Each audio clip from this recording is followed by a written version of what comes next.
Alright, what's going on everyone? Today I'm going to show you how to upgrade the second chance starter deck. We'll be doing it on a budget with no rares, and if you want to upgrade this, you need to open the starter decks tab. You need to select the deck because you can't edit these, but you can clone it, which is going to create a copy in your decks, and you won't have 4 of them like me, but this is what I do. And this you can edit as much as you like. You want to, I really hate this glitch with the orange thing. So you want to click on this box here if you're in this windowed mode, or you want to click up here and you want to switch this over to standard because of course it defaults to alchemy. So this deck is a blue-red spells deck that cares about casting 2 spells per turn. I have caps lock on. So we have 2 spells per turn as a major theme.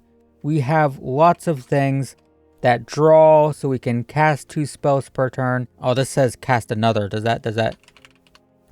I guess it's just that one. Anyway, we care about casting 2 spells per turn. Now, the problem with basically every Izzet spell slinging deck ever, and they always give us an Izzet spells deck, is you have things that care about casting spells, like, I don't know, this one. And then you have spells, but the problem is what happens when you draw all the creatures but no spells, or all the spells but no creatures. And the answer is you lose, and that's just a problem with basically every Izzet spell slinging deck. I also want to note that the best build with this is probably just a typical slick shot show off build. So if you've played standard at all, you've seen these decks, right? Slick shot, Flying Haste gets big when you cast non-creatures.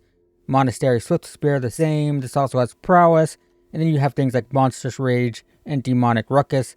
And you could play this in an Izzet build with some blue like card draw and stuff. Totally fine.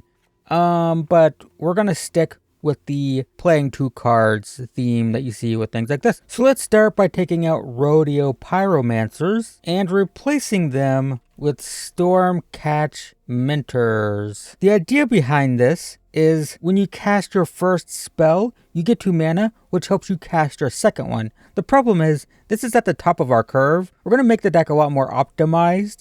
So it's kind of weird that we get extra mana at the point where we already have a lot of mana, right? It's weird. This, on the other hand, is going to reduce the cost of our instants and sorceries, and it starts doing it on turn 2.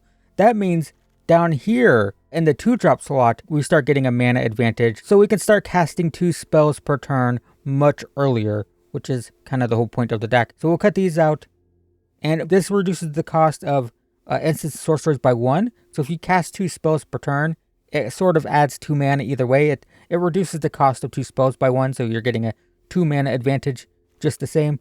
So yeah, we'll do that. Next, Reckless Lackey. Why is this in the deck? I don't really know. The deck does have sort of an artifact theme, kind of, mostly because it has, breaches. The problem is we can't add extra copies of this because it's rare, and it's really the only payoff for having artifacts, so I just don't think this is really worth it, getting the treasure. We have to pay 3 for it. It's a 1 mana 1/2 with First Strike, which is a pretty good defensive card, but I just think getting our spell stuff going faster is way more important. So I think we take out 2 of these, and we add 2 more of these, go to a full 4 copies. Next, Flip a Coin is weird. 3 mana to deal 1 damage and draw a card and make a treasure. So it's not as bad as it seems because it is 3 mana for 1 damage, but it gives you another card and a treasure to cast that other card, which really helps to cast 2 spells, but it's so clunky. And I think we have a much more elegant solution, and that is Frolicking Familiar. So this, for 1 mana, 1 red mana, we can deal 1 damage to any target, just like this.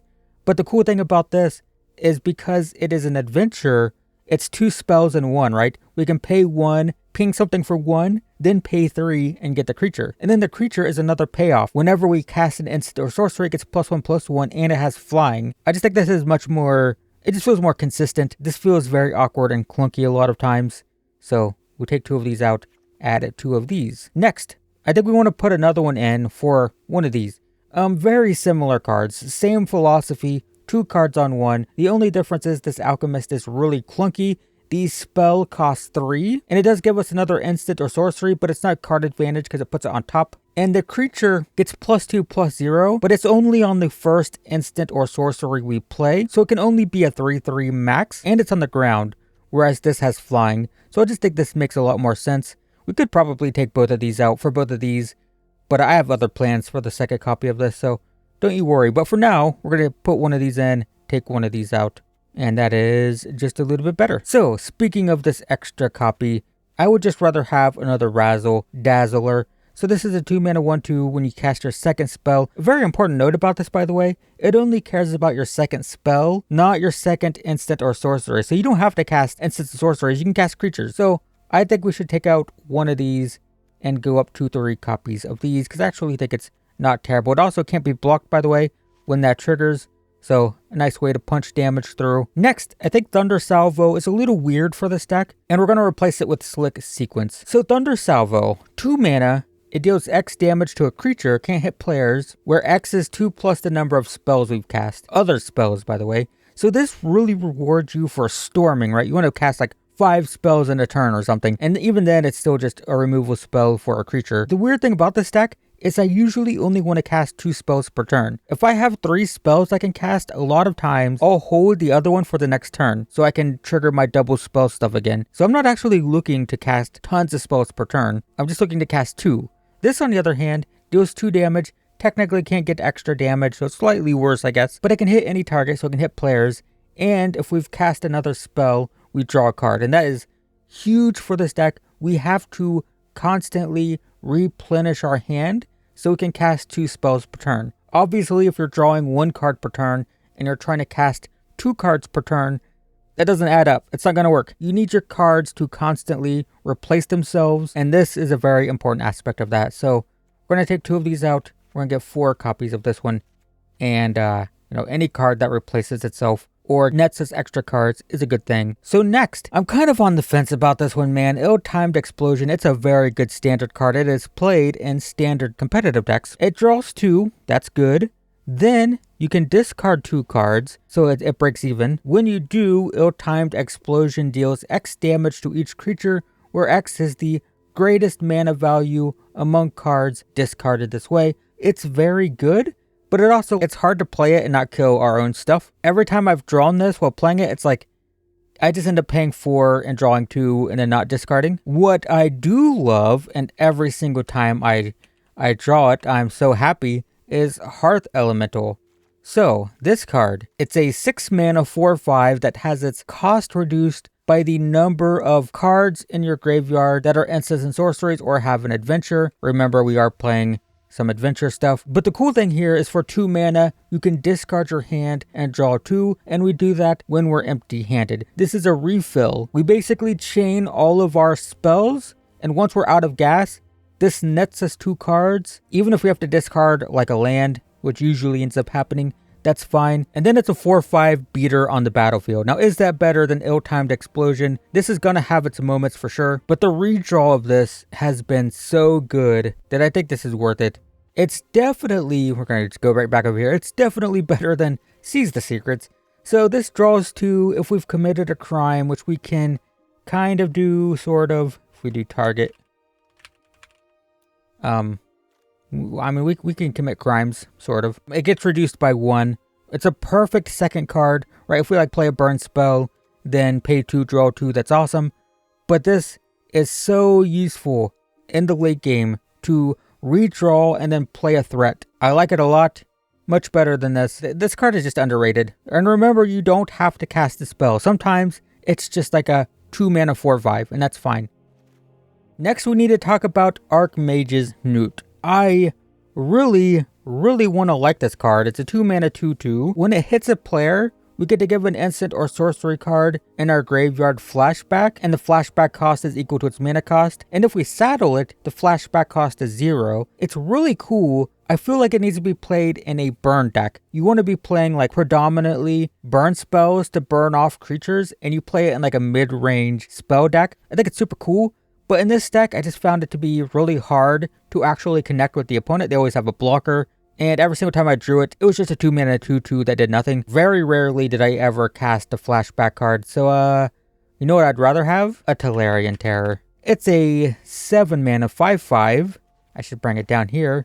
It's a 7 mana 5/5. 7 mana is a lot. However, it has its cost reduced by the number of instants and sorceries in our graveyard. So I don't think we can sustain 4 of these because we do have a lot of creatures. Right, we have a lot of creatures. So we can't consistently play 4 of these and like have it out on turn 3 or whatever. But I do think a couple copies is fine. And I think it's just better than this 2 mana 2/2 that for me would just never hit the opponent. So I'm going to take one of these out. Going to put one of these in. Okay, so now we have what I would consider very, very optional upgrades. Because we can really optimize some of these spells. But it's not 100% necessary. And you'll get the hang of it. Let's start with demand answers. We're going to put in 1 Deduce. I'm going to keep 2 of these, but 1 Deduce. So this is 2 mana, draws 2, but you have to sacrifice an artifact or discard a card. So it's really +1 card. So the benefit of this is you can use a treasure from this and sacrifice it, and then you're kind of getting +2 by losing one of your treasures. So that's fine. This, on the other hand, 2 mana draws and then investigates, and you can sacrifice that to draw. So it draws 2 with 4 mana over multiple turns. So is this necessary? It might not be necessary, but I do think it's a little bit better. So this is the type of thing that I would say it's kind of optional. We'll take one of these out for one of these. And if you don't want to do that, it's kind of fine. And that's going to be true for a lot of these upgrades, as you're about to see. So for example, a Braid. We'll take this out for Lightning Strike. Now here's the thing with these 2 cards, right?